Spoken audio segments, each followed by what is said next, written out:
Welcome to my YouTube channel Saraswati Commerce Academy. तो आज हम करने वाले हैं क्लास 12 की मैक्रो इकोनॉमिक्स का। आज हम मोस्ट इम्पोर्टेंट चैप्टर डिस्कस करेंगे जिसका नेम है मेजरमेंट्स ऑफ नेशनल इनकम।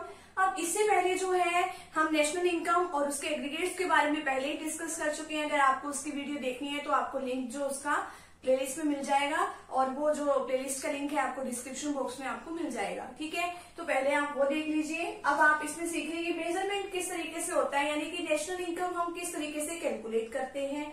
अब देखो कि सर्कुलर फ्लो ऑफ इनकम वाला हमने चैप्टर किया था। उसमें क्या था कि एक तरफ से इनकम आई और दूसरी तरफ से वो जो इनकम है उसमें हमने खर्चा कर दिया। ठीक है, फिर वो दूसरे के पास पहुंच गई। इसी तरीके से जो फ्लो है वो चलता रहता है।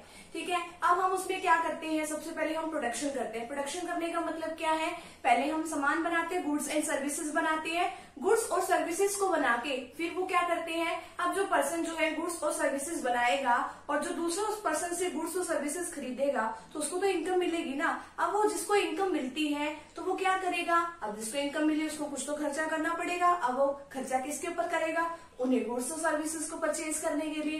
तो इस तरीके से जो है वो सर्कुलर फ्लो जो है इनकम का वो चलता रहता है। ठीक है, अब एक होता है प्रोड्यूसिंग सेक्टर और एक होता है हाउस होल्ड सेक्टर। अब हाउस होल्ड सेक्टर जो है वो अपनी फैक्टर सर्विसेज देते हैं, यानी कि लैंड, लेबर, कैपिटल, एंटरप्रेन्योर ये सब देते हैं। ठीक है, अब बदले में प्रोड्यूसिंग सेक्टर उसको क्या करता है, अपना काम करवाने के बदले में वो उसको वेजेस देता है, लैंड के बदले में रेंट देता है, कैपिटल के बदले में इंटरेस्ट, एंटरप्रेन्योर के बदले में उसकी स्किल्स के बदले में वो क्या देगा, उसको प्रॉफिट देगा। ठीक है, तो इस तरीके से जो फ्लो है वो चलता रहता है। तो अभी हम इसमें एक डायग्राम देखो। अब इसमें क्या कह रखा है कि जो सर्कुलर फ्लो ऑफ इनकम है, सबसे पहले प्रोडक्शन हुआ, किस चीज का प्रोडक्शन हुआ, गुड्स एंड सर्विसेज का।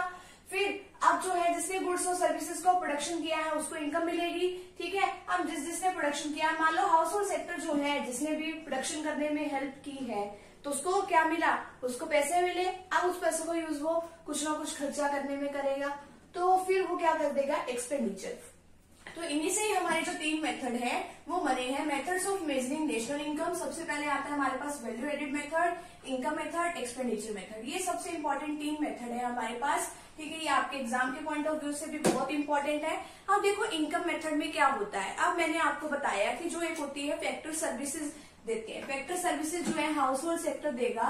अब लैंड देगा वो, लेबर, कैपिटल और एंटरप्रेन्योर।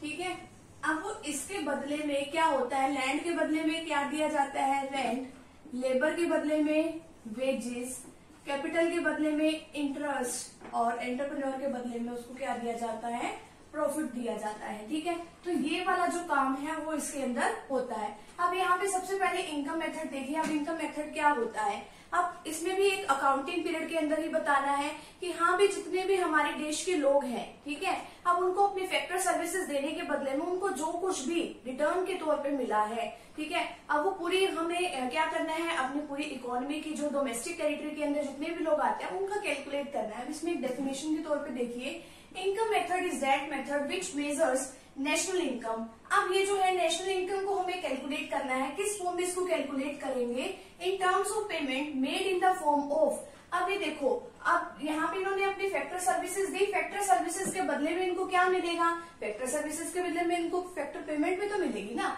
अब देखो रेंट, वेजेस, इंटरेस्ट, प्रॉफिट, ये वाला ही जो है ये रेंट, वेजेस, इंटरेस्ट, प्रॉफिट। अब ये तो क्या है, फैक्टर सर्विसेज है। ठीक है, अब इसके बदले में इनको ये क्या मिलेगी, फैक्टर पेमेंट। ठीक है, तो अब ये क्या है कि हाँ भी इनको फैक्टर पेमेंट मिली in the primary factors of production. अब ये फैक्टर ऑफ प्रोडक्शन क्या है, अब ये अपने अपने फैक्टर ऑफ प्रोडक्शन जो है वो तो मोस्ट इंपोर्टेंट है। अगर कोई मान लो फैक्टर ऑफ प्रोडक्शन ना हो, अगर हमारे पास कहीं लैंड ही ना हो, काम करने के लिए लेबर ही ना हो, पैसे ही ना हो, किसी एंटरप्रेन्योर की कोई स्किल्स ही ना हो, तो क्या हमारा काम चल जाएगा, नहीं चलेगा ना। हमारे पास ये सारे कुछ होने चाहिए। तो इसके बदले में हमें रेंट भी देना जरूरी है, वेजेस भी, इंटरेस्ट भी और उसको प्रॉफिट भी देना जरूरी है। तो लैंड, लेबर, कैपिटल, एंटरप्रेन्योर के बदले में हम रेंट, वेजेस, इंटरेस्ट, प्रॉफिट देते हैं रिस्पेक्टिवली। रिस्पेक्टिवली का मतलब है पहले के बदले में पहला, दूसरे के बदले में दूसरा, तीसरे के बदले में तीसरा। ठीक है, for their productive services in an accounting year. ठीक है, तो हम देखते हैं कि एक साल के दौरान हमारी पूरी इकोनॉमी में कितना पैसा आया है, उन लोगों को कितनी इनकम जनरेट हुई है, हम इसमें ये कैलकुलेट करते हैं। अब हम इनकम मेथड से इनकम कैलकुलेट करना सीखेंगे। तो हमारे पास पहला स्टेप क्या आता है, identification and classification of producing enterprises. अब हमें ये देखना है कि हाँ भाई हमारे पास कौन कौन से फैक्टर ऑफ प्रोडक्शन का जो यूज करते हैं वो कौन कौन से सेक्टर हैं, किस किस तरीके के फैक्टर ऑफ प्रोडक्शन का यूज करते हैं। हमारे पास प्राइमरी सेक्टर आता है, सेकेंडरी सेक्टर आता है, टर्शरी सेक्टर आता है, ठीक है। इसको प्राथमिक जो है सेक्टर बोलते हैं, इसको द्वितीयक, और इसको शायद जो है तृतीयक जो क्षेत्र है वो हिंदी में इसको बोला जाता है, ठीक है। अब जो टेरिटरी सेक्टर है उसके अंदर क्या है, उसके अंदर सर्विसेज वगैरह ये सब आती है, ठीक है। तो पहले अभी आप इतने का स्क्रीनशॉट लीजिए, आगे का जो पार्ट है वो अभी हम डिस्कस कर लेते हैं। अभी हमने इनकम मेथड में क्या सीखा था कि जितने भी हमारे पास फैक्टर ऑफ प्रोडक्शन है उनको अपनी सर्विसेज के बदले में जो कुछ भी मिलता है, ठीक है, उन सभी को क्या कर देना है, ऐड कर देना है। ऐड करने से जो कुछ भी आएगा वो हमारे देश की नेशनल इनकम आ जाएगी, ठीक है। तो इस तरीके से हम इनकम मेथड को कैलकुलेट करते हैं और उसके अंदर जो है हमने फर्स्ट जो उसका स्टेप है वो हमने डिस्कस कर लिया था। अब ये सेकंड स्टेप के बारे में क्या है, meaning and classification of factor income. अब फैक्टर इनकम क्या है इसके बारे में हमने डिस्कस करना है। अभी मैंने आपको पहले वाली वीडियोस में भी बता रखा है कि फैक्टर इनकम क्या होता है, फैक्टर सर्विसेज क्या होता है, उसके बदले में हम कब पेमेंट करते हैं, ठीक है। ये वाली बातें हमने पहले ही डिस्कस कर चुके हैं हम। अब देखो हमारे पास लैंड, लेबर, कैपिटल, एंटरप्रेन्योर, ये सारे जो है ये क्या है, फैक्टर ऑफ प्रोडक्शन है। अब इनके बदले में हमें इनको कुछ तो देना पड़ेगा ना। लैंड के बदले में रेंट, लेबर के बदले में वेजेस, अब कैपिटल के बदले में इंटरेस्ट, एंटरप्रेन्योर के बदले में हमें प्रॉफिट देना पड़ेगा, ठीक है। तो ये सब क्या है, अब इनके लिए तो ये क्या है, जो फैक्टर ऑफ प्रोडक्शन उनके लिए तो ये फैक्टर इनकम है ना, ठीक है। अब देखो कि जो इसके बदले में हम सर्विसेज प्रोवाइड कर रहे हैं, अगर उससे रिलेटेड कोई इनकम हमारे पास आ रही है उसको तो हम नेशनल इनकम में इंक्लूड करेंगे, ठीक है। अब देखो जिसके बदले में सर्विस प्रोवाइड ही नहीं की जा रही है और फिर भी हमें पेमेंट मिल रही है, उसको जो है हम क्या कहते हैं, ट्रांसफर इनकम कहते हैं, और उसको हम नेशनल इनकम में कैलकुलेट नहीं करते, ठीक है। उसके अंदर हम लिखते ही नहीं है, नोट डाउन करते ही नहीं है। जैसे ओल्ड एज, जो सीनियर सिटीजन को जो ओल्ड एज जो पेंशन मिलती है वो इसका एक एग्जाम्पल है। स्कॉलरशिप मिलती है जैसे बच्चों को, वो इसका एक एग्जाम्पल है, ठीक है। तो अब जिसके बदले में जो है हम सर्विसेज दे रहे हैं या फिर जिससे हमारी गुड्स की या सर्विसेज की जो वैल्यू उसमें कुछ भी जो है इंक्रीज जो हो रही है, ठीक है, आउटपुट हमारा बढ़ रहा है जिसकी वजह से, जो सर्विसेज देने की वजह से, उसको ही हम नेशनल इनकम में इंक्लूड करते हैं और किसी को इंक्लूड नहीं करते। अब इसमें जो है इनकम मेथड के अंदर एनडीपी एट फैक्टर कॉस्ट, यानी कि जो है net domestic product at factor cost निकाला है। इसके अंदर हमारे पास 5 एलिमेंट्स आते हैं, इसको भी हम डिस्कस कर लेते हैं। इसके अंदर क्या क्या आता है, प्रॉफिट, रेंट एंड रॉयल्टी। अब रेंट देना पड़ता है, जैसे लैंड होती है उसके बदले में हमें रेंट देना पड़ता है। इसी तरीके से रॉयल्टी भी एक फीस की टर्म में होती है, जैसे कि बुक्स के ऊपर रॉयल्टी मिलती है। आगे इंटरेस्ट, कैपिटल के बदले में इंटरेस्ट देना पड़ता है। मिक्स्ड इनकम जो है, अब ये क्या है, मिक्स्ड इनकम किसको मिलती है, जैसे फार्मर होते हैं, डॉक्टर होते हैं, शॉपकीपर, ये अपनी सर्विसेज प्रोवाइड करते हैं, ठीक है, जिससे कि जो उनकी गुड्स है, ठीक है, वो उससे उनका आउटपुट बढ़ता है। तो ये सारी जो है इनको मिली जुली जो है इनकम मिलती है, उसको हम क्या कहते हैं, जैसे कि लैंड, लेबर, कैपिटल, एंटरप्रेन्योर के बदले में जैसे रेंट, वेजेस, इंटरेस्ट, प्रॉफिट, ये सब जो है इनको कुछ ना कुछ मिलता है, तो इसको मिक्स्ड इनकम में जो है लिख देंगे। कंपनसेशन ऑफ एम्प्लॉइज, अब एम्प्लॉइज सर्विसेज देते हैं, उसके बदले में हमें उनको कुछ तो पेमेंट करनी पड़ेगी। अब उनको वेजेस या सैलरी हम कैश में भी दे सकते हैं, पेमेंट जो है किसी तरीके से भी कर सकते हैं, यानी कि कैश के अलावा हम किसी और तरीके से पेमेंट अगर कर देते हैं। रिटायरमेंट के बाद जो पेंशन मिलती है वो सब इसके अंदर इंक्लूड करते हैं हम, ठीक है। अब देखो या तो आपको सीधा सीधा सा प्रॉफिट दे देंगे, ठीक है। अब देखो या तो आपको सीधा प्रॉफिट दे देंगे, अगर प्रॉफिट नहीं दिया हुआ तो इसमें ये 3 टर्म्स में किसी भी तरीके से आ सकता है। डिविडेंड, अब डिविडेंड जो है एक प्रॉफिट का ही एक पार्ट होता है, वो हम अपने जो है शेयर होल्डर्स वगैरह को डिस्ट्रीब्यूट करते हैं। कॉर्पोरेट प्रॉफिट टैक्स ही गवर्नमेंट को देना पड़ता है। आगे क्या है, अनडिस्ट्रीब्यूटेड प्रॉफिट और रिटेन्ड अर्निंग, यानी कि अभी तक जितना प्रॉफिट हमने किसी को बांटा ही नहीं है वो इसके अंदर हम इंक्लूड करते हैं। अब ऑपरेटिंग सरप्लस में क्या आता है, अब ऑपरेटिंग सरप्लस में जो पहले वाली जो 3 टर्म्स हैं, अब देखो रेंट एंड रॉयल्टी और इंटरेस्ट और प्रॉफिट, ये जो तीनों को अगर हम ऐड कर देते हैं वो हमारा ऑपरेटिंग सरप्लस होता है। या तो आपको इसमें सीधा सीधा प्रॉफिट दिया होगा जब आप प्रैक्टिकल क्वेश्चंस करोगे, या फिर आपको जो है इन तीनों में से कुछ दिया होगा, ठीक है। तो आप समझ जाना कि ये प्रॉफिट ही है। तो ये हमारा इनकम मेथड का जो है स्टेप नंबर 2 है। अभी हम स्टेप 3 डिस्कस करते हैं, फिर हमारा इनकम मेथड तो कंप्लीट हो जाएगा। अगले मेथड जो है फिर हम डिस्कस कर लेंगे। अब जो है इनकम मेथड का पार्ट नंबर 3 है, यानी कि स्टेप 3 है estimation of factor income. Factor income हम किस तरीके से निकालते हैं, हमने फैक्टर इनकम निकालनी जो है पिछले चैप्टर में भी सीखी थी। अब देखिए इसमें किस तरीके से निकालते हैं नेट नेशनल इनकम।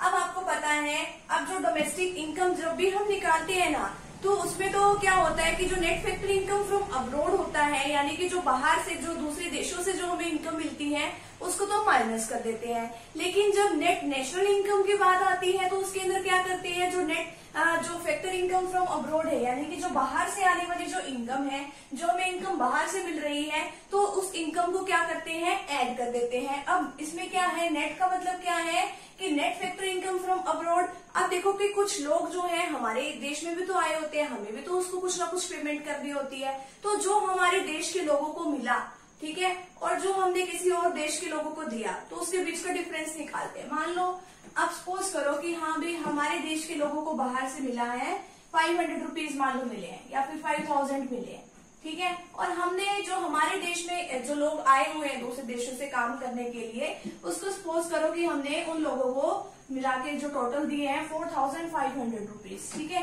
तो अब इसमें जो net factor income from abroad है वो कितना आया, 500। तो इस तरीके से हम इसको कैलकुलेट करते हैं। तो इसमें क्या कैलकुलेट किया हमने, नेट नेशनल इनकम को नेट फैक्टर इनकम में हम क्या ऐड कर देंगे, net factor income from abroad. अब आगे क्या है, ग्रोस नेशनल इनकम। अब इसमें क्या है, ग्रोस नेशनल इनकम। जब भी ग्रोस आ जाए तो उसके अंदर यानी कि डेप्रिसिएशन हमें क्या करना है, ऐड करना है। अब ग्रोस नेशनल इनकम है ना, तो जो नेशनल इनकम होती है उसके अंदर ही हमने क्या कर देना है, डेप्रिसिएशन ऐड कर देना है। आगे क्या है, gross national product at market price, GNP at market price. अब इसमें क्या है, जो ग्रोस नेशनल इनकम है उसके अंदर हमने नेट इनडायरेक्ट टैक्सेस। अब आपको पता होना चाहिए कि जो गवर्नमेंट जो है वो टैक्सेस लेती है, ठीक है, हर तरीके का टैक्स लेती है, जीएसटी लेती है और भी काफी तरीके का टैक्स लेती है। पहले जो है सेल्स टैक्स लेती थी, एक्साइज ड्यूटी वगैरह ये सब लेती थी, अब उसको कन्वर्ट करके उन्होंने जीएसटी कर दिया है। तो अब काफी सारी जो है गवर्नमेंट सब्सिडीज भी देती है। तो हम क्या करते हैं, जो इनडायरेक्ट टैक्सेस होता है ना, इनडायरेक्ट टैक्सेस जो है उसमें से हम क्या कर देते हैं, जितना गवर्नमेंट सब्सिडीज देती है वो हम माइनस कर देते हैं। तो उससे हमारा क्या निकल जाता है, नेट इनडायरेक्ट टैक्सेस, ठीक है। तो इस तरीके से फैक्टर इनकम कैलकुलेट होती है। तो फटाफट से भी आप एक का स्क्रीनशॉट ले लीजिए। आगे जो है हम इसकी प्रिकॉशंस को डिस्कस कर लेते हैं। अब ये छोटा सा हमारा टॉपिक है प्रिकॉशंस रिगार्डिंग इनकम मेथड, यानी कि जब हम इनकम मेथड को कैलकुलेट कर रहे हैं, जब हम इनकम मेथड से नेशनल इनकम निकाल रहे हैं, तो हमें क्या क्या सावधानियां जो है वो बरतनी चाहिए, ठीक है। अब इसमें क्या क्या बातें आती हैं, ये हमारे पास 5-6 पॉइंट दे रखी हैं। अब इसमें आता है कि transfer income should not be included. जो ट्रांसफर इनकम होती है, जैसे कि हमने जो बूढ़े लोग होते हैं उनको जैसे पेंशन मिलती है, बच्चों को पढ़ाई लिखाई करने के लिए स्कॉलरशिप मिलती है, वो इसके अंदर इंक्लूड नहीं किया जाता। क्यों? क्योंकि उन्होंने उसके बदले में कोई सर्विसेज थोड़ी दी है। अब जैसे कि जो रिटायरमेंट के बाद जो लोगों को पेंशन मिलती है वो इसके अंदर नेशनल इनकम में इंक्लूड कर लिया जाएगा। क्यों? क्योंकि उन्होंने तो पहले तो सर्विस दी है ना, ठीक है। तो जिसके बदले में हमने सर्विसेज कभी दी ही नहीं है, ठीक है, उसको तो नेशनल इनकम में इंक्लूड नहीं किया जाएगा। Next, income from illegal activities should not be included, ठीक है। अब जो इलीगल एक्टिविटीज से हमें जितनी भी इनकम आ रही है हम इसके अंदर इंक्लूड नहीं करेंगे, ठीक है। जैसे कि जो है जुए वगैरह जो खेलते हैं लोग, तो उसके थ्रू अगर कोई इनकम आ रही है तो वो इसके अंदर इंक्लूड नहीं करेंगे। क्यों? क्योंकि ये इलीगल एक्टिविटी है, गैर कानूनी काम है ये। नेक्स्ट है income from sale and purchase of financial transactions. अब जैसे कि फाइनेंशियल ट्रांजेक्शन से रिलेटेड कोई भी डीलिंग करिए, उससे हमें जो है इनकम आ रही है, वो भी हम इसमें इंक्लूड नहीं करेंगे। जैसे शेयर्स खरीदे हैं या डिबेंचर्स खरीदे हैं या बेचे हैं, तो उससे जो भी इनकम आ रही है वो नेशनल इनकम में इंक्लूड नहीं करेंगे। अब आगे क्या है, income from sale of second hand goods, यानी कि सेकेंड हैंड जो है एक बार तो पहले बिक चुकी है ये, अब दूसरी बार बिक रही है ना, तो second hand goods shall not be included because it leads to the problem of double counting. अब वैल्यू एडेड मेथड में हमने सीखेंगे कि डबल काउंटिंग क्या होता है। अब एक ही बार जो है वैसे तो सारी वैल्यू जो ऐड हो जाती है, अगर हम फिर से उसको देखो, एक बार तो जब वो बिक गई है वो चीज, ठीक है, मान लो कोई बाइक वगैरह है, वो मान लो कोई 70,000 की है, 70,000 की जब वो बिकी, जब उसमें नेशनल इनकम में कैलकुलेट कर लिया गया उसको, अब मान लो वो सेकंड हैंड जो है, अब वो मान लो 30,000 की अब हमें मिल रही है। अब हम उसको ये थोड़ी है कि दोबारा फिर थोड़ी उसको नेशनल इनकम में कैलकुलेट करेंगे, तो डबल काउंटिंग की प्रॉब्लम आ जाएगी, ठीक है। तो इसके अंदर जो है जो सेकंड हैंड गुड्स है उसको दोबारा से हम इसमें इंक्लूड नहीं करते। नेक्स्ट विंडफॉल गेन्स, ये भी नेशनल इनकम में इंक्लूड नहीं करते। जैसे किसी की लॉटरी वगैरह लग जाती है, उससे रिलेटेड जो इनकम आती है वो नेशनल इनकम में इंक्लूड नहीं करते। नेक्स्ट है imputed rent of the houses. अब इनमें the landlords themselves are living is included in the national income. अब यानी कि जो लैंडलॉर्ड्स जो है यानी कि जो मकान मालिक है वो खुद अपने घर में रह रहे हैं, उसमें जितना भी रेंट उस घर का हो सकता है वो भी हम इसमें नेशनल इनकम में कैलकुलेट करेंगे। अगर मान लो वो मकान मालिक खुद उस घर में ना रह रहे होते, किसी और जो है टेनेंट को कोई दे दिया होता उन्होंने वो घर, तो उससे भी तो हमें इनकम जनरेट होती ना, तो उतनी इनकम हम इसके अंदर नेशनल इनकम में इंक्लूड करेंगे, तो वो वाली इनकम हमें लेनी है। ठीक है, तो ये कुछ सावधानियां जो है वो हमें ध्यान में रखनी चाहिए, तो उसके रिगार्डिंग फिर हमें नेशनल इनकम जो है इनकम मेथड के थ्रू हमने निकालनी चाहिए। ठीक है, तो फटाफट से अभी आप इतने का स्क्रीनशॉट ले लीजिए, आगे जो है हम एक्सपेंडिचर मेथड के बारे में डिस्कस करेंगे। नेशनल इनकम को कैलकुलेट करने का हमारे पास सेकंड जो मेथड है उसका नेम क्या है, एक्सपेंडिचर मेथड।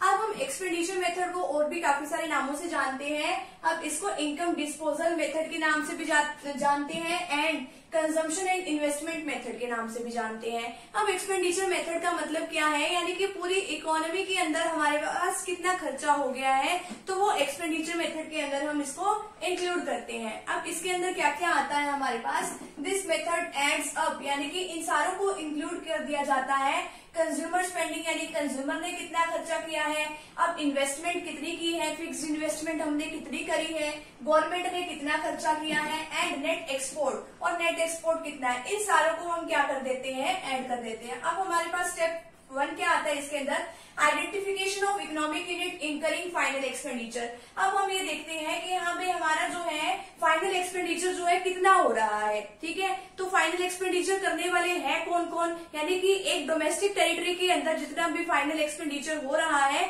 वो इसके अंदर देखते हैं कौन कौन वो फाइनल एक्सपेंडिचर करता है। अब वो करने वाला कौन है, या तो हाउस होल्ड सेक्टर करेगा, या प्रोड्यूसिंग सेक्टर, या गवर्नमेंट सेक्टर, या रेस्ट ऑफ द वर्ल्ड। ठीक है, अब आगे इसके अंदर आता है स्टेप 2 के अंदर क्लासिफिकेशन ऑफ फाइनल एक्सपेंडिचर।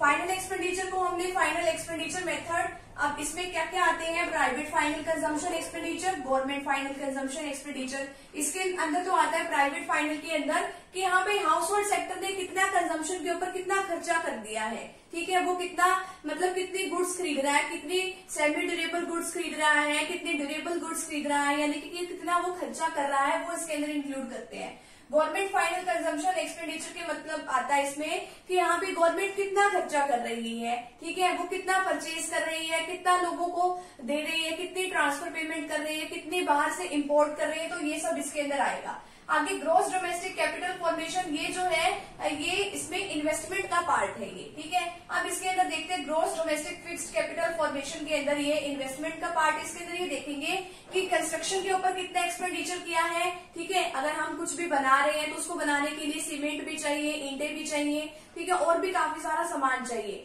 तो उसकी जितनी क्वांटिटी है सामान की, तो जितना उसका मार्केट में प्राइस चल रहा है उसको मल्टीप्लाई कर देते हैं, तो हम निकाल लेते हैं कि कितना खर्चा आया है। इसी तरीके से मशीनरी की भी जरूरत होती है हमें प्रोडक्शन करने के लिए, तो कितना खर्चा उसके ऊपर आया है। चेंज इन स्टॉक में हम देख लेते हैं कि कितना जो स्टॉक है हमारा, कई बार क्या होता है लास्ट में माल जो है अनसोल्ड रह जाता है, बिका हुआ मतलब माल जो है हमारा बच जाता है, हमारा सारा माल बिकता नहीं है, तो closing stock minus opening stock करके हम इसको निकाल सकते हैं।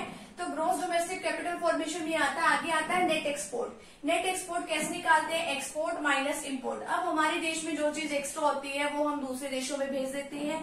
ठीक है, अब जो चीज हम दूसरे देशों में भेजते हैं उसको एक्सपोर्ट कहते हैं। अब आगे जो है इंपोर्ट, अब कई चीजों की ऐसी जरूरत होती है जो हमारे देश में हमें उसकी जरूरत है और दूसरे देशों में वो चीज है, तो हम बाहर से वो वाला सामान जो है वो मंगवा लेते हैं। ठीक है, तो उसके बदले में हमें पेमेंट भी करनी पड़ती है। एक्सपोर्ट के बदले में तो हमारे पास पेमेंट आएगी, लेकिन इंपोर्ट के बदले में हमें क्या करना पड़ेगा, पेमेंट करनी पड़ेगी। ठीक है, तो ये जो है हमारा फाइनल एक्सपेंडिचर, इस तरीके से एक्सपेंडिचर मेथड इतना सही है। ठीक है, इन सारों को इंक्लूड हम इसमें करते हैं।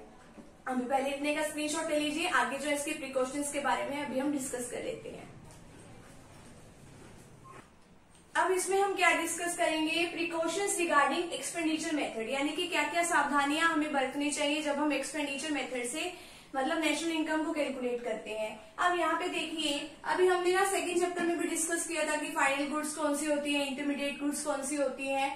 तो अब यहाँ पे देखिए only final expenditure is taken into account to avoid error of double counting. अब डबल काउंटिंग का मतलब है पहले भी हमने उस चीज को इंक्लूड कर दिया, दोबारा भी हमने उसी चीज को इंक्लूड कर दिया, ठीक है। तो अब इसमें क्या है, on intermediate goods is avoided, यानी कि इसका मतलब क्या बताया गया है कि जो इंटरमीडिएट गुड्स की वैल्यू को भी ऐड नहीं करना चाहिए, क्योंकि जो फाइनल गुड्स जो होती है ना उसमें इंटरमीडिएट गुड्स की वैल्यू ऑलरेडी ऐड होती है। अब हम फाइनल गुड्स की भी वैल्यू ऐड कर रहे हैं नेशनल इनकम निकालते हुए, और इंटरमीडिएट गुड्स की भी वैल्यू ऐड कर रहे हैं, तो ये डबल हो गया ना हमारा। अब मान लो कि एक कारपेंटर जो है वो क्या बना रहा है, एक मान लो एक सोफा सेट बना रहा है, ठीक है, वुड से। अब वो लकड़ियों से बना रहा है, अब वो उसको मान लो बनाने की जो कॉस्ट आई है वो 15,000 है, ठीक है। अब ये तो बन के वो तैयार हो गया है ना, फाइनल गुड्स ये तो बन के तैयार हो गई है। अब मान लो जो उसके लिए उसने लकड़ियां खरीदी थी, ठीक है, सोफे बनाने के लिए, तो वो मान लो उसने 7,000 रुपीज की खरीदी थी। अब ये थोड़ी है कि हाँ भाई ये तो है कि हाँ भी इसने लकड़ियां खरीदी है, अब ये तो इसके लिए इंटरमीडिएट गुड्स का काम करेगी ना, यानी कि इंटरमीडिएट गुड्स कौन सी होती है, जो प्रोडक्शन करने में हेल्प करती है, एज अ रॉ मटेरियल जो काम करती है। अब ये थोड़ी है कि हाँ भाई ये फाइनल गुड्स में मान लो ये 15,000 के सोफे बन के तैयार हुए तो 7,000 और इसके अंदर और ऐड कर दो, नहीं ऐसा नहीं करना, क्योंकि फाइनल गुड्स अगर हम ले रहे हैं तो फाइनल गुड्स में ही ये इंटरमीडिएट गुड्स की वैल्यू पहले ही ऐड होती है, तो हमें ये नहीं करना कि फाइनल गुड्स की वैल्यू भी ले रहे हैं और इंटरमीडिएट गुड्स की वैल्यू भी ले रहे हैं। इसमें यही हमें प्रिकॉशंस कहा गया है इसमें कि इंटरमीडिएट गुड्स की वैल्यू को इंक्लूड नहीं करना। आगे क्या, expenditure on transfer payment is not to be included in the estimation of national income. Transfer payment कौन सी होती है, जैसे कि ओल्ड एज जो पर्सन होते हैं उनको पेंशन मिल रही है या स्कॉलरशिप मिल रही है बच्चों को, तो वो इसके अंदर नेशनल इनकम में इंक्लूड नहीं करना।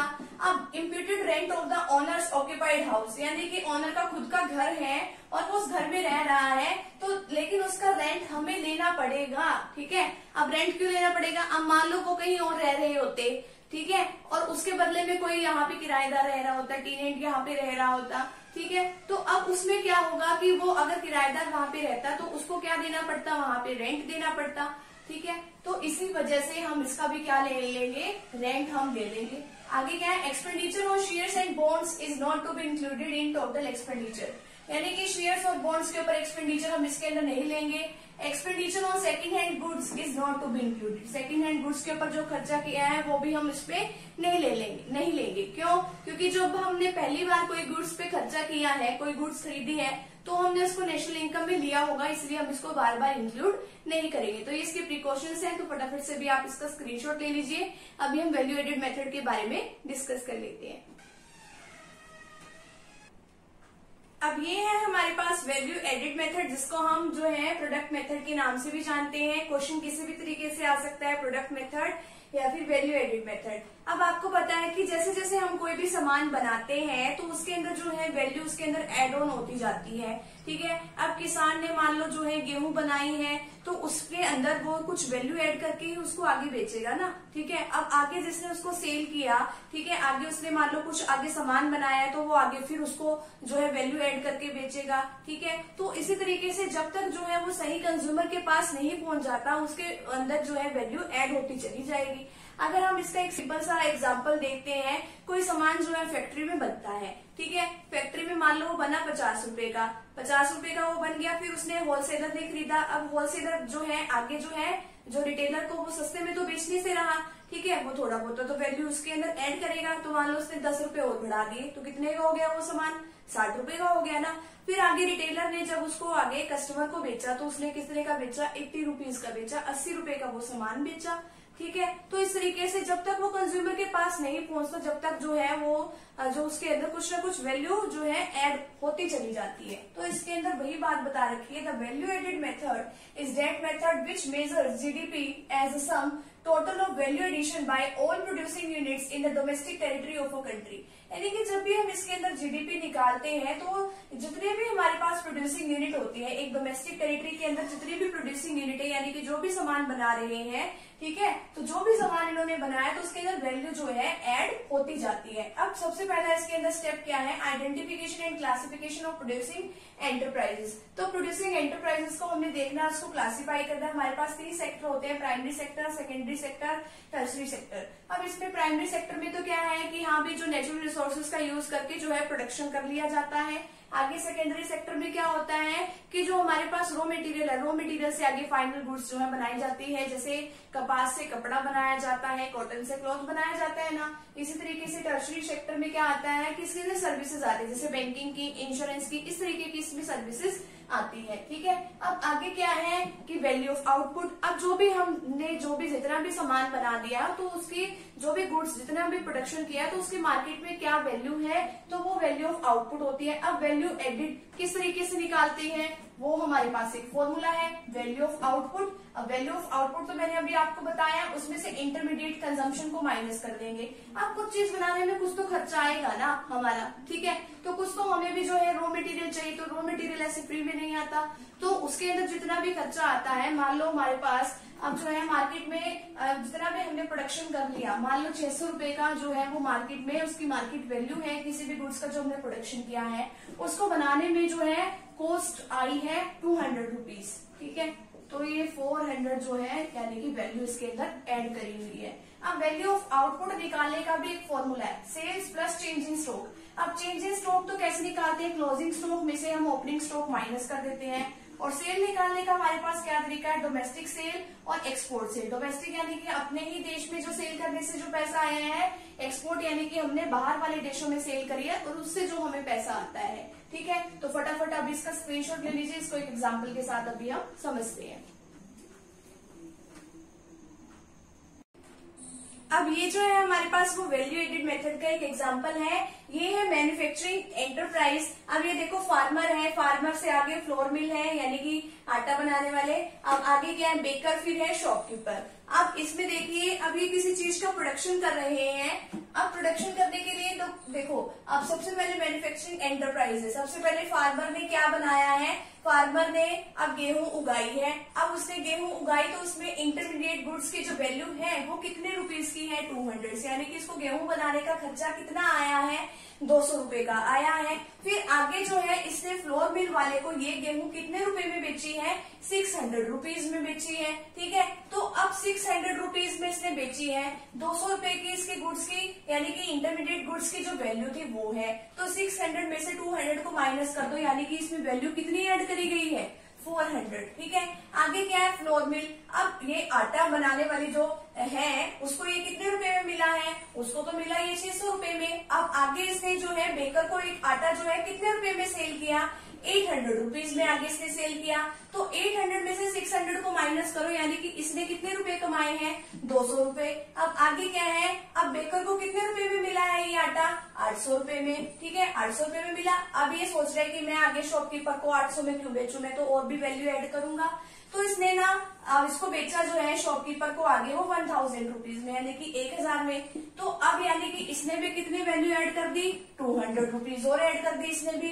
अब जो है शॉपकीपर को ये आटा जो है कितने में मिला, 1000 यानी कि 1000 का इसको मिला।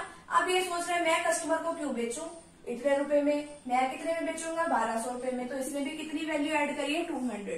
तो इन सारों को ऐड कर दो तो ये क्या आ जाते हैं हमारे पास, 1000 रुपीज, यानी कि जो 1000 रुपीज जो है आगे जो है इन्होंने ऐड करके बना दिया है। अब अगर जो है नेशनल इनकम में हम ये थोड़ी लेते हैं कि प्रोडक्ट वैल्यू जो है कितनी बन के आई है, 600, 800, 1000, इतने रुपए का थोड़ी प्रोडक्ट है, प्रोडक्ट तो हमारा इतने का है। ठीक है, लेकिन ये जो है ये क्या है, हमारी प्रोडक्ट की वैल्यू बन गई है कि इसने इतने ऐड कर करके जो है टोटल आइटम्स में ऐड कर दिया। ये है इंटरमीडिएट गुड्स की वैल्यू यानी कि रॉ मटेरियल की।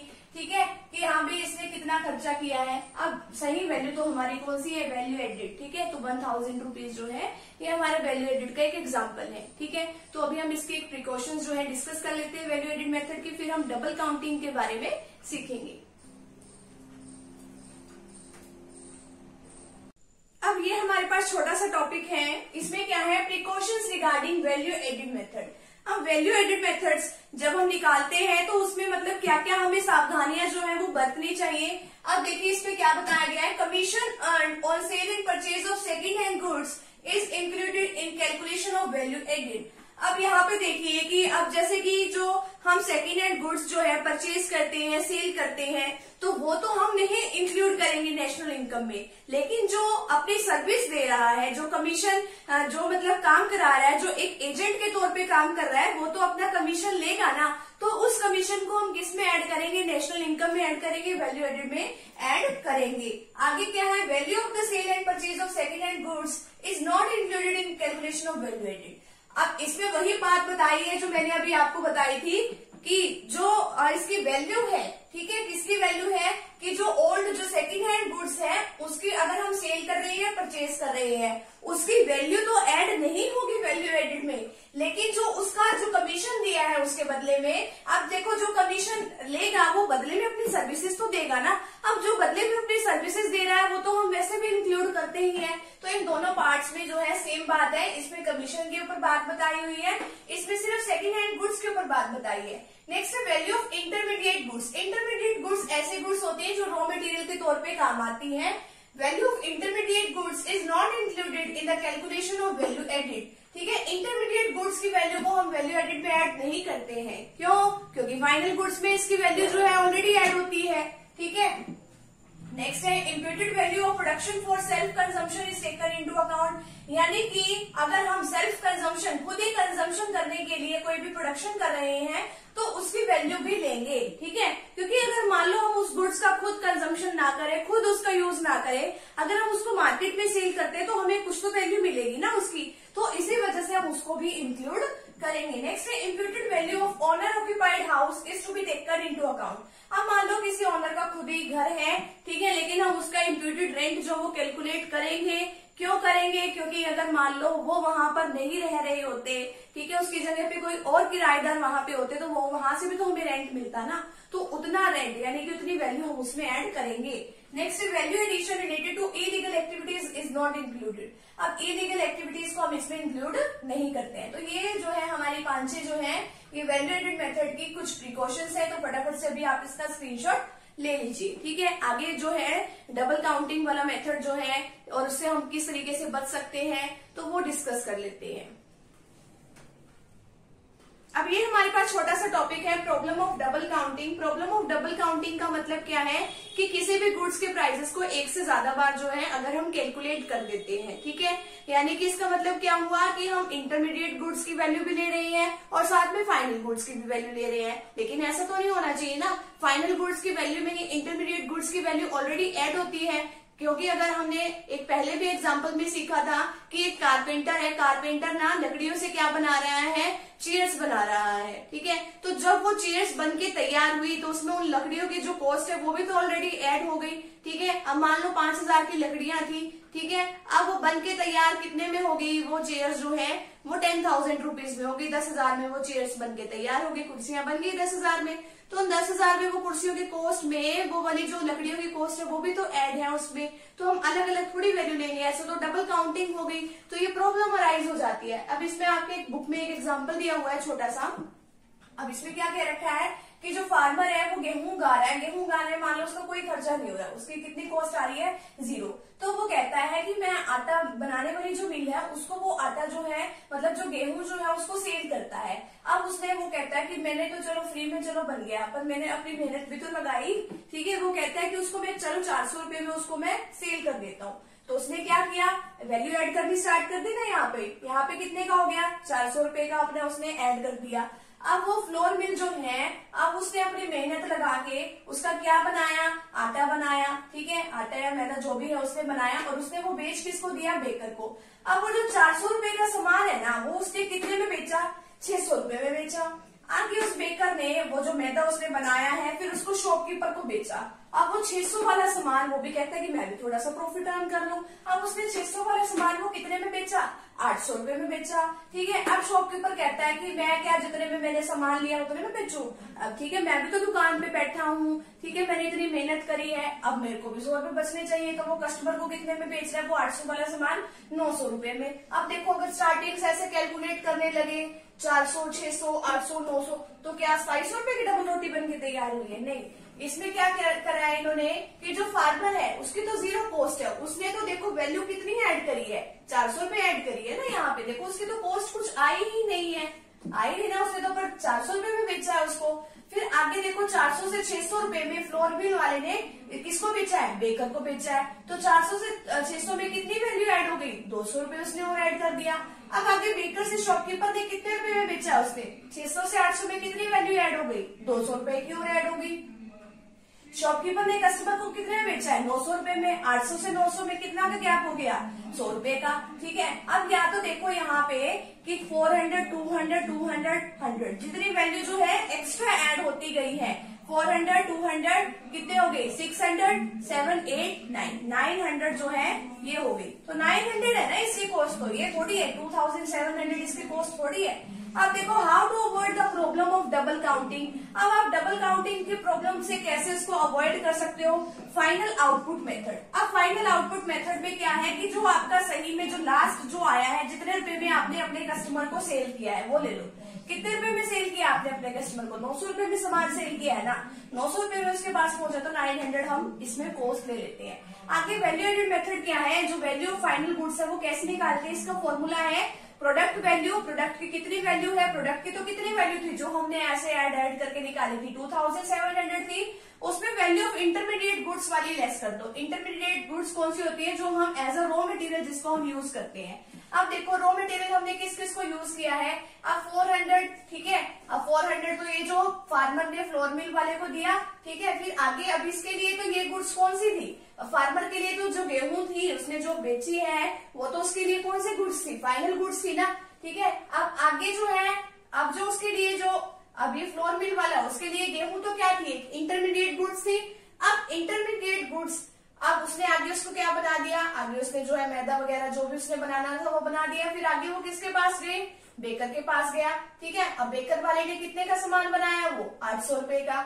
इसका मतलब क्या होता है कि यहाँ पे जहां तक जो है इंटरमीडिएट गुड्स, जो जहां तक रॉ मटेरियल की तरह पे उसको यूज किया गया, रॉ मटेरियल तो बस यहाँ तक ही था ना, इसका, इसका और इसका। आगे इसने थोड़ी रॉ मटेरियल का यूज करके कुछ बनाया है, नहीं बनाया है ना। तो हम इसकी वैल्यू ऐड कर देंगे तो कितनी आ जाएगी, 1800। तो 2700 माइनस 1800 इक्वल टू 900। और वैसे फाइनल आउटपुट मेथड इजी है कि जितने रुपए में हमने कस्टमर को सामान सेल किया वो मेथड हम इसमें लगा देते। तो फटाफट से भी आप इतने का स्क्रीनशॉट ले लीजिए। आगे जो है वो हम थोड़ा सा और पार्ट जो इस चैप्टर का रहता है वो भी हम डिस्कस कर लेते हैं।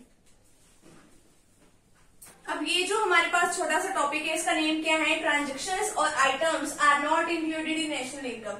अभी जब हमने अभी पिछले 3 मेथड्स करे हैं उसकी जो प्रिकॉशंस करी थी हमने, उसी में से ही है ये मेथड्स हमारे, उसी में से ये जो आइटम्स हैं, जो ट्रांजैक्शंस है वो निकल के आई हैं। तो इसमें हम क्या डिस्कस करेंगे, ऐसी कौन सी ट्रांजैक्शंस है जिसको हम नेशनल इनकम में इंक्लूड नहीं करते हैं। Sale and purchase of second hand goods. अब जो सेकेंड हैंड गुड्स है उसको हम इसमें नेशनल इनकम में इंक्लूड नहीं करते। क्यों, क्योंकि जब हमने फर्स्ट टाइम ये सेल करी थी या परचेज करी थी तब हमने उसको नेशनल इनकम में कैलकुलेट कर लिया था, दोबारा थोड़ी उसी को ही हम जो है कैलकुलेट करेंगे। और लेकिन अगर मान लो इसका कमीशन होता ना कि हाँ भाई अगर हमने किसी से कोई गाड़ी परचेज करी है और बदले में हमने किसी को मतलब कमीशन एजेंट को हमने कमीशन दिया है, उसका कमीशन तो कर लेंगे हम नेशनल इनकम में कैलकुलेट। लेकिन जो सेकेंड हैंड गुड्स है उसके सेल परचेज कर रहे हैं तो वो नेशनल इनकम में कैलकुलेट नहीं होगा। इसी तरीके से financial sale and purchase of shares, bonds and debentures. अगर मान लो हमने जो है शेयर्स या बॉन्ड्स या डिवेंचर्स जो है सेल परचेज करे हैं तो वो भी इसके अंदर इंक्लूड नहीं करेंगे। इलीगल एक्टिविटीज करके हम जो है पैसा कमा रहे हैं, कोई जुआ खेल रहा है तो उसके थ्रू उसके पास पैसा आ रहा है, या 2 नंबरी से कहीं से उसके पास पैसा आ रहा है तो उसको हम नेशनल इनकम में इंक्लूड नहीं करते। इसी तरीके से जो ब्लैक मनी है उसको भी इंक्लूड नहीं करते हैं। आगे विंडफॉल इनकम, जैसे कि कहीं लॉटरी लग गई, ठीक है, तो उसको भी हम इसमें कंसीडर नहीं करेंगे नेशनल इनकम में। स्कॉलरशिप है तो उसको भी इंक्लूड नहीं करेंगे, क्यों, क्योंकि वो तो ट्रांसफर पेमेंट करी है किसी ने। आगे क्या है, गिफ्ट फ्रॉम अब्रॉड। अब हमें दूसरे देशों से गिफ्ट मिल रहे हैं, हमारा कोई रिलेटिव रह रहा है वहां पे तो हमें दूसरे देशों से मिल रहे हैं गिफ्ट्स, तो उसको भी इंक्लूड नहीं करेंगे नेशनल इनकम में। ओल्ड एज पेंशन आ गई, या ओल्ड एज पेंशन आ गई, या फिर स्कॉलरशिप आ गई, या पॉकेट मनी टू चाइल्ड आ गई, ये सब क्या है, ट्रांसफर पेमेंट करिए। इसके बदले में कोई सर्विसेज थोड़ी दी है हमने, ये तो ऐसे ही मिल रही है हमें। आगे क्या है, money receive from a worker abroad by his family. अब पैसे आ रहे हैं अब्रॉड से, ठीक है, अब उसकी फैमिली के पास आ रहे हैं वो पैसे। Money receive from a worker abroad by his family. अब मान लो देखो, अगर उसको मान लो 1 साल से ज्यादा का टाइम पीरियड हो चुका है तो इसके अंदर इंक्लूड नहीं करेंगे नेशनल इनकम में। अगर 1 साल से कम का टाइम पीरियड हुआ है उसको गए हुए किसी पर्सन को, और वो 1 साल से भी कम टाइम पीरियड है, तो वो इंक्लूड हम नेशनल इनकम में करेंगे, अदरवाइज नहीं। अगर 1 साल से ज्यादा टाइम पीरियड के लिए कोई बाहर चला गया तो उसको इंक्लूड नहीं करेंगे। Money received from a relative working in a foreign country. अब पैसे मिल रहे हैं हमें, कोई फॉरेन कंट्री में हमारा कोई रिलेटिव काम कर रहा है तो पैसे आ रहे हैं, तो उसको भी नेशनल इनकम में इंक्लूड नहीं करेंगे। अनएम्प्लॉयमेंट अलाउंस, जो बेरोजगार है उसको क्या मिलता है, बेरोजगारी भत्ता मिलता है, तो उसको भी इसमें इंक्लूड नहीं करते नेशनल इनकम में। ठीक है, तो ये कुछ जो है ट्रांजेक्शन है जिसको नेशनल इनकम में हम कैलकुलेट कंसीडर नहीं करते हैं। अब कुछ ऐसे ट्रांजेक्शन के बारे में अभी हम डिस्कस करेंगे कि जो कि जिसको हम नेशनल इनकम में कैलकुलेट करते हैं, तो फटाफट से भी आप इतने का स्क्रीनशॉट ले लीजिए। अब ये भी एक छोटा सा टॉपिक है कि ऐसी ट्रांजेक्शन जिसको हम नेशनल इनकम कैलकुलेट करते टाइम उसमें इंक्लूड करते हैं। अब इसमें देखिए फर्स्ट क्या कह रखा है, इसमें बताया production of goods for self consumption, यानी कि अपने ही कंजम्पशन के लिए हम कोई भी गुड्स का मतलब प्रोडक्शन कर रहे हैं तो उसको हम नेशनल इनकम में इंक्लूड करेंगे। अगर मान लो जैसे कि एक किसान है, एक फार्मर है, ठीक है, अब उसने गेहूं उगाई तो उसने गेहूं का काफी सारा जो पार्ट है वो अपने पास ही रख लिया ताकि भाई अपने फैमिली में उसको यूज करेंगे हम। ठीक है, तो अगर मान लो वो उस गेहूं को कहीं और मार्केट में जाके सेल करते तो उसको वहां से इनकम तो मिलती ना, तो इसी वजह से इसको क्या करेंगे कि हाँ भी जितनी मार्केट वैल्यू उसको बाहर से मिलती तो उस वैल्यू तक की जो इनकम है उसको हम नेशनल इनकम में कैलकुलेट करेंगे। तो इसमें वही है कि हाँ भी अगर हम सेल्फ कंजम्पशन के लिए कोई गुड्स यूज करते हैं, कोई गुड्स का प्रोडक्शन करते हैं, तो उसको हम नेशनल इनकम में कैलकुलेट करते हैं। आगे क्या है, ब्रोकर्स कमीशन। अब ब्रोकर कमीशन क्या होता है कि मान लो कोई भी एक एजेंट के तौर पे काम करता है, एक ब्रोकर के तौर पे काम करता है। अब इसमें क्या है कि हाँ भी एक डील कराने का काम करता है एक इंटरमीडिएरी के तौर पे। अब मान लो कि एक पर्सन है राम, ठीक है, उसने 20,000 की जो बाइक है मान लो उसने सेल करनी थी, ठीक है, और एक पर्सन है श्याम, तो उसने क्या करना था कि वो उसको कहीं से बाइक चाहिए थी, तो उन्होंने एक जो ब्रोकर है उससे क्या कर लिया, कांटेक्ट कर लिया। मान लो जो राम एक पर्सन है उसने कांटेक्ट किया कि मेरे लिए कस्टमर ढूंढ के लेके आओ। अब वो कहता है कि मैं फ्री में तो काम करूंगा नहीं, तो वो कहता है कि चल कोई बात नहीं, तू मेरे से ना 2,000 रुपये ले लियो। ठीक है, उस ब्रोकर को कहता है कि तू मेरा काम करवा दे, तो फिर वो उसके लिए कस्टमर ढूंढ के लिए आता है, बदले में उसको क्या दे देता है, 2,000 रुपये दे देता है। तो जो ब्रोकर का जो कमीशन है उसको नेशनल इनकम में इंक्लूड करते हैं। अब रिटायरमेंट पेंशन, अब रिटायरमेंट पेंशन को हम इंक्लूड नेशनल इनकम में करते हैं। ओल्ड एज पेंशन को तो इंक्लूड नहीं करते, लेकिन रिटायरमेंट पेंशन को करते हैं। क्यों? क्योंकि उसके बदले में उस पर्सन ने कभी तो अपनी सर्विसेज दी होंगी ना, तभी तो उसको रिटायरमेंट के बाद पेंशन मिल रही है, तो इसलिए उसको नेशनल इनकम में इंक्लूड करती है। आगे क्या है, फ्री सर्विसेज बाय गवर्नमेंट। अब जो गवर्नमेंट जो है फ्री सर्विसेज प्रोवाइड करती है, काफी सारी सड़कों की, पानी पीने की फैसिलिटी अवेलेबल कराती है, और भी काफी सारी जो है मेडिकल चेकअप वगैरह की अरेंजमेंट कराती है, फ्री में दवाइयां दिलवाती है। तो उतना सारा जो उसने सर्विसेज दी है तो उसको नेशनल इनकम में इंक्लूड करते हैं उस खर्चे को। Service of owner occupied house, अब यही है कि ओनर का खुद का घर है, अगर मान लो उसने रेंट पे दिया होता वो घर, तो वहां से उसको किराया आ रहा होता, तो उतनी जो जितना उसको किराया आता तो वो वाली इनकम जो है उसको कैलकुलेट करेंगे नेशनल इनकम में। आगे क्या है, profit earn by a branch of an Indian bank in London. अब जो है प्रॉफिट अर्न हो रहा है, ठीक है, ब्रांच किसकी है, इंडियन बैंक की। कहाँ पे है, लंदन में है, तो लंदन में, लेकिन है किसके, इंडियन बैंक की ब्रांच है, तो वहां से जो प्रॉफिट अर्न हो रहा है तो उसको भी नेशनल इनकम में इंक्लूड करेंगे। आगे क्या है, income of the person engage in their own business. अब जो पर्सन है अपना उसका खुद का बिजनेस है तो उसको मिक्स्ड इनकम के तौर पे मिलेगी ना, तो इसीलिए जो है हम इसको नेशनल इनकम में इंक्लूड करेंगे। बोनस जो है आज के टाइम में जो है जो पर्सन को रेमुनरेशन के तौर पे ही माना जाता है, ठीक है, तो इसलिए उसको रेमुनरेशन के तौर पे अगर उसको माना जाएगा तो उसको नेशनल इनकम में इंक्लूड करेंगे। आगे क्या है, expenses bye foreign visitors in India. अब जो है फॉरेन से जो विजिटर्स इंडिया में आ रहे हैं वो जो है खर्चा कर रहे हैं, तो वो किसका है, नेट एक्सपोर्ट का एक पार्ट है, तो इसी वजह से हम इसको कंसीडर करेंगे। आगे क्या है, allowance of a member of parliament. अब जो पार्लियामेंट का मेंबर है उसको जो भत्ता मिल रहा है तो उसको क्या करेंगे, हम नेशनल इनकम में इंक्लूड करेंगे। तो ये कुछ जो है ट्रांजेक्शन है जिसको हम नेशनल इनकम में इंक्लूड करते हैं। तो फटाफट से भी आप इतने का स्क्रीनशॉट ले लीजिए, जो आगे का थोड़ा सा पार्ट रहता है इस चैप्टर का वो हम डिस्कस कर लेते हैं। ये है हमारा most important topic, nominal national income और national income and current prices. और रियल नेशनल इनकम और national income and constant prices. अब इसमें जो है नॉमिनल नेशनल इनकम में क्या बताया गया है कि करंट प्राइसेस पे है, यानी कि इसके अंदर जो करंट ईयर के प्राइसेस जो हैं और करंट ईयर में जितनी भी क्वांटिटी जो भी हम प्रोडक्शन कर रहे हैं उसको कंसीडर करते हैं। और जब हम रियल इनकम निकालते हैं, रियल नेशनल इनकम, उसको हम कांस्टेंट प्राइसेस पे निकालते हैं।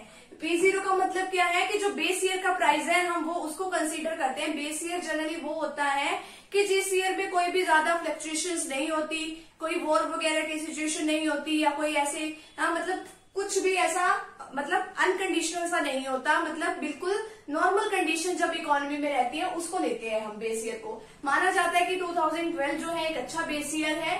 अब इसमें क्या है कि जब नॉमिनल लेते हैं तो करंट ईयर के प्राइसेस और करंट ईयर की ही क्वांटिटी लेते हैं, और लेकिन जब रियल के बारे में बात करते हैं तो उसके अंदर हम जो है बेस ईयर के प्राइसेस और करंट ईयर की क्वांटिटी लेते हैं। तो नॉर्मली सुनने में आता है कि जो जीडीपी है वो हमारे देश की जो है लगातार बढ़ती जा रही है, लेकिन वो लगातार तो तब बढ़ेगी ना कि जब हमारी क्वांटिटी भी बढ़े। ठीक है, अब ये तो क्या है कि प्राइसेस बढ़ते रहते हैं, क्वांटिटी हमारी उतनी रहती है, फिर दिखा देते हैं कि जीडीपी बढ़ गई है। जीडीपी तो तब बढ़ेगी ना जब हम अपना जो है प्रोडक्शन बढ़ाएंगे। अब इसमें जो है चेंज इन मॉनेटरी इनकम, ये हमारा नॉमिनल नेशनल इनकम का ही एक पार्ट है कि इसके अंदर देखते हैं अभी 2006 और 7 का डाटा दिया हुआ है। हम व्हीट, क्लॉथ और शुगर का प्रोडक्शन कर रहे हैं। कितनी क्वांटिटी है? 20 केजी, 100 मीटर, 5 केजी, क्योंकि क्लॉथ जो है मीटर में होता है ना। अब आगे जो इसका प्राइस है ये 100 जो पर केजी है, अब ये क्या है 5 रुपीज, जो 5 जो है पर मीटर है, अब ये 500 है। ये मतलब नॉर्मल सा डाटा जो आपकी बुक में लिया हुआ है, मैंने वही लिख दिया है ये। अब इसमें जो है P मल्टीप्लाई बाय क्यू कर देंगे। ठीक है, जो क्वांटिटी है इसके प्राइस के साथ मल्टीप्लाई कर देंगे 2500 और 500 की 5 के साथ करेंगे 2500। ठीक है, तो ये हमारे पास आ जाएगा 5000। ठीक है, अब जो है 11-12 का जो डाटा लिया है, अब इसमें देखो इसमें जो हमारी क्वांटिटी है उसमें कोई चेंज नहीं है कि 20 केजी वही है, ये 100 वही है और ये 5 वही है। सिर्फ किसमें चेंज हो रहा है? इतने साल हो गए 2006-7 के बाद 11-12, सिर्फ प्राइसेस में चेंज है। प्राइसेस बढ़ने की वजह से जो है ये बढ़ा हुआ वैल्यू दिखा रही है हमारी की जीडीपी की जो है हमारी बढ़ जाएगी। ठीक है, अभी 120 रुपए प्राइस हो गया, इसका 10 रुपए हो गया, इसका 500 से 600 हो गया। इसको मल्टीप्लाई कर दो, P multiply by Q, 20 multiply by 120, 2400, इसके साथ कर देंगे तो इसको ऐड करेंगे तो 6400। ये सिर्फ इतना फर्क है कि सिर्फ प्राइसेस में चेंज होने की वजह से जो हमारी वैल्यू बढ़ी हुई दिखा रहे हैं, कोई हमारा प्रोडक्शन नहीं बढ़ा है। ठीक है, अब इसमें तो यह है कि हमने प्राइसेस जो है जो प्राइसेस भी हमने करंट ईयर के लिए हैं और जो है हमने क्वांटिटी भी करंट ईयर के लिए है। अब ये क्वांटिटी हमारी बढ़ी नहीं है, ठीक है, सिर्फ प्राइसेस ही बढ़े हैं। रियल इनकम में क्या लेना है?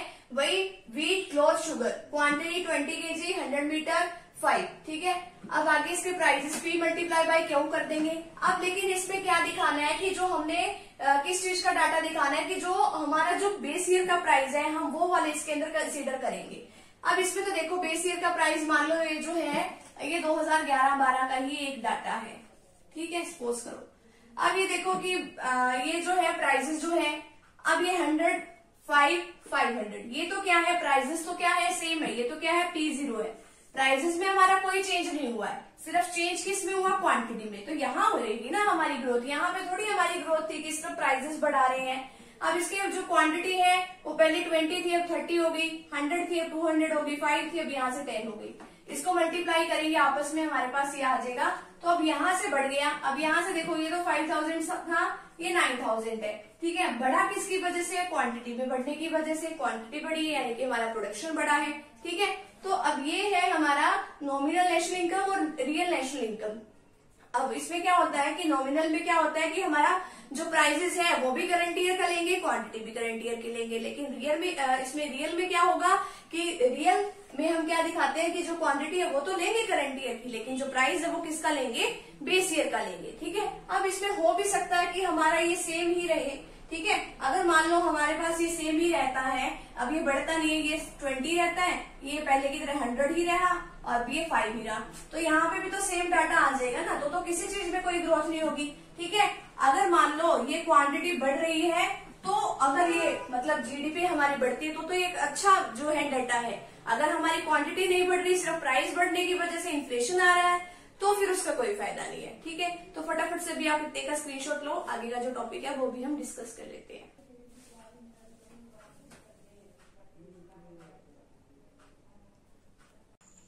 अब ये है हमारा छोटा सा difference, national income at current price और national income at constant prices.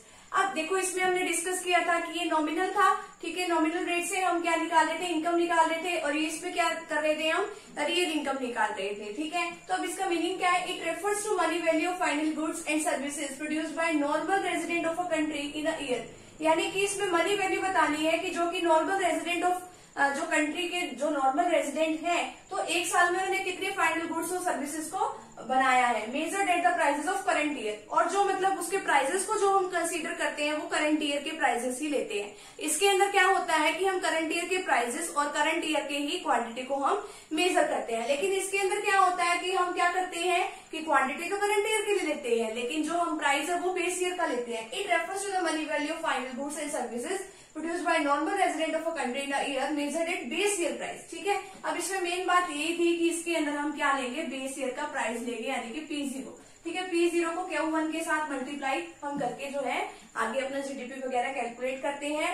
Index of economic growth ये एक अच्छा टूल नहीं है, क्योंकि इसके अंदर तो क्या है कि करंट प्राइसेस के अंदर की क्या पता प्राइसेस में बढ़ने की वजह से ही जो है हमारी जीडीपी जो है बढ़ी हुई दिखा दे। It is not good tool for measuring the economic growth of a country. अब इसमें क्या है, अब इसमें हमें पता लगेगा कि हाँ भाई ये सही टूल है, बेटर टूल है। क्यों? क्योंकि अगर मान लो प्राइसेस तो हमारे स्टेबल रहेंगे, अगर प्रोडक्शन बढ़ेगा तभी जो है जीडीपी बढ़ी हुई दिखाएंगे, अदरवाइज कांस्टेंट रेट से ही दिखाएंगे हमें ये। आगे क्या, causes of change, it is affected by change in both price and quantity. इसके अंदर दोनों में चेंज होता है। हम इसमें क्या लेते हैं, P1 मल्टीप्लाई बाय Q1 इस तरीके से लेते हैं। लेकिन इसमें क्या होता है कि सिर्फ हम किस में चेंज करते हैं, क्वांटिटी में चेंज करते हैं। अब यहाँ पे देखो क्वांटिटी में चेंज किया, ये तो हमारा P0 ही है, ठीक है। ये इसमें छोटा सा डिफरेंस है, तो फटाफट से आप इसका स्क्रीनशॉट ले लीजिए।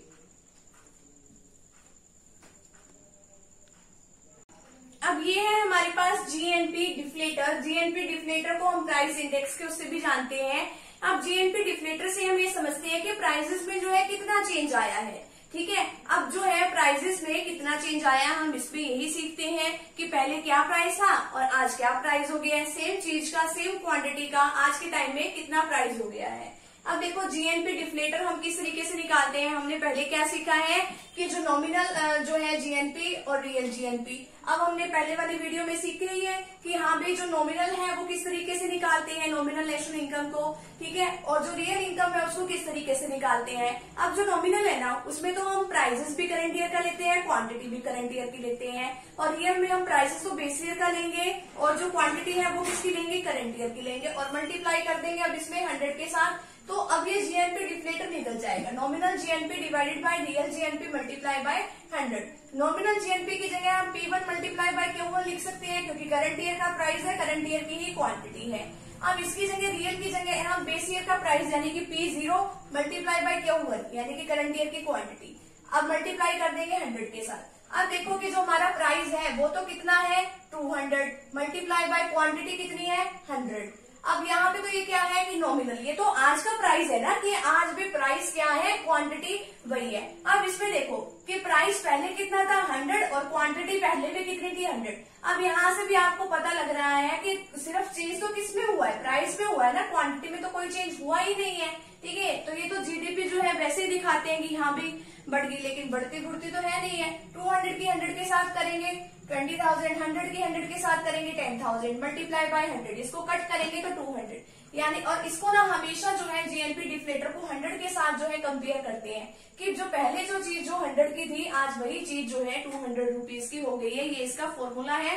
तो इस तरीके से हम इसके क्वेश्चंस वगैरह भी सोल्व करते हैं। और यहाँ पे जो है मेजरमेंट वाला जो इनकम का, नेशनल इनकम किस तरीके से कैलकुलेट करते हैं, यहीं पे चैप्टर कंप्लीट होता है। तो फ्रेंड्स अगर आप चैनल पे न्यू हो तो चैनल को प्लीज सब्सक्राइब कर दीजिए, वीडियो को लाइक कर दीजिए और बेल आइकन को प्रेस जरूर कर दीजिएगा, ताकि आपको आगे आने वाली वीडियोस का नोटिफिकेशन मिलता रहे। मिलते हैं नेक्स्ट टॉपिक के साथ या नेक्स्ट वीडियो के साथ। Thank you very much.